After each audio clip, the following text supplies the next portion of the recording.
Bonjour à tous et bienvenue dans le deuxième épisode de notre mini-série. La question d'aujourd'hui, peut-on être un bon musulman sans pratiquer parfaitement? Pour approfondir ce sujet passionnant, nous recevons aujourd'hui Monsieur Benna Rachid, qui va nous aider à voir plus clair. Rachid, bonjour, merci d'être là avec nous, et sans plus attendre, je vous laisse la parole.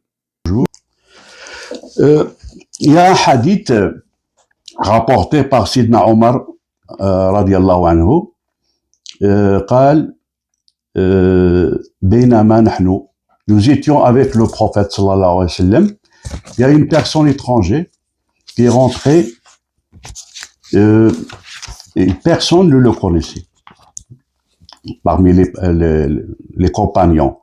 Il était habillé en blanc, cheveux noirs, il n'y a pas de trace de voyage sur lui. Ce monsieur, donc, il s'est mis devant le prophète sallallahu alayhi wa sallam. Il lui a demandé: Oh Mohammed, c'est quoi l'islam? Le prophète sallallahu alayhi wa sallam répondit: l'islam, c'est l'attestation de foi, shahadatu an la ilaha illallah Muhammad Rasulullah, iqamat salat, donc faire la prière, ita zakat, donc acquitter de l'aumône, au somme Ramadan, le jeûne du mois de Ramadan, et le cinquième pilier, c'est le pèlerinage à la Mecque et des lieux saints, sinon les moyens matériels et physiques, c'est-à-dire la santé et l'argent, bien sûr. Et puis, il enchaîne, il lui dit: vous avez raison. Donc, il acquiesce comme quoi il a raison. Donc, les compagnons lui demandaient comment il pose la question, et puis il dit qu'il a raison. Et c'est qui ces compagnons qui lui posaient la question? C'est Sidna Jibril alayhi salam. C'est l'ange Gabriel. Jibril, il est venu en forme d'un homme. Questionner notre prophète. Oui. C'est Sidna Jibril. Questionne le prophète. Et les compagnons du prophète, ils se demandaient, cette personne, ils ne le connaissaient pas. Ils l'ont jamais vu. C'est pas un voyageur, puisqu'il était propre, habillé en blanc. Il n'y a pas de trace de voyage sur lui. Il n'a même pas de chameau ou de moyen de promotion. Donc, il est tombé du ciel, il est venu du ciel. Et le problème, c'est qu'il pose la question, il lui dit sadaqt, donc t'as raison, il lui dit. Il enchaîne, il lui dit: et c'est quoi l'iman, la foi? Le Nabi sallallahu alayhi wa sallam lui répond: l'imanu an tu'mina billahi wa malaikatihi wa kutubihi wa rusulihi wal yawmil akhir wal qada'i khayrihi wa sharrihi. L'iman, donc la foi, il y en a 6. Donc, il faut croire en Allah, l'existence de Allah. La ilaha illallah Muhammad Rasulullah. Il n'y a pas de divinité qu'Allah. Oula. Deuxièmement, imanu billahi wa malaikatihi. On doit croire à l'existence de Israfil, Mikaïl, Jibraïl, tous les anges. Malaikatihi. Wa kutubihi. Les livres révélés. Donc, il y a la Torah, l'évangile, Zabour et le Coran. Et puis, kutubihi wa rusulihi wa kutubihi wal yawmil akhir. Donc, le jour du dernier jugement. Et puis, on doit croire aussi au destin de chacun, la destinée. Et puis, il lui dit: c'est quoi? L'ihsan. L'ihsan, le prophète sallallahu alayhi wa sallam répond: ihsan huwa an ta'mal ka'anna Allah إن لم تكن يراك فإن لم تكن يراك فإنه يراك إن لم تكن تراه فإنه يراك. C'est-à-dire l'adoration, donc la perfection, il faut faire en sorte que dans toute chose entamée, il faut se mettre dans ta tête que Allah, il nous... Non, il nous regarde, il te regarde. Si toi tu le vois pas, lui il te voit. Donc Allah, il nous regarde. Il est omniprésent, il est toujours avec nous. Donc, chaque action, avant de la faire, donc tu te dis: bon, je suis contrôlé. Par qui? Par le Créateur. Il est là, il me regarde. Maintenant, une question, une pratique irrégulière annule-t-elle la foi?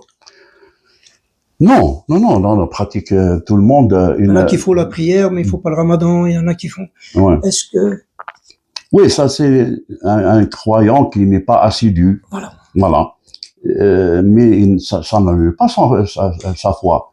Donc le prophète sallallahu alayhi wa sallam, quand il a fait le voyage nocturne et l'ascension, il a vu des cas de figure que parmi des gens qui sont au paradis, et pourtant ils n'avaient pas fait des pratiques, des bonnes actions.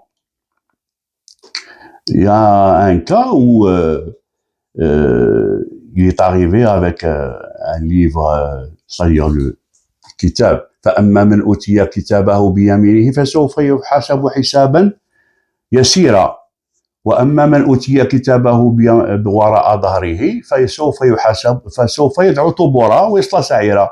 Donc celui qui tient son livre avec sa main droite, donc il rentre au paradis, et celui qui le tient à gauche, il va à l'enfer. Mais le problème, c'est que maintenant, le Nabi sallallahu alayhi wa sallam, il a dit, vous ne rentrerez pas au paradis avec vos actions, avec vos adorations.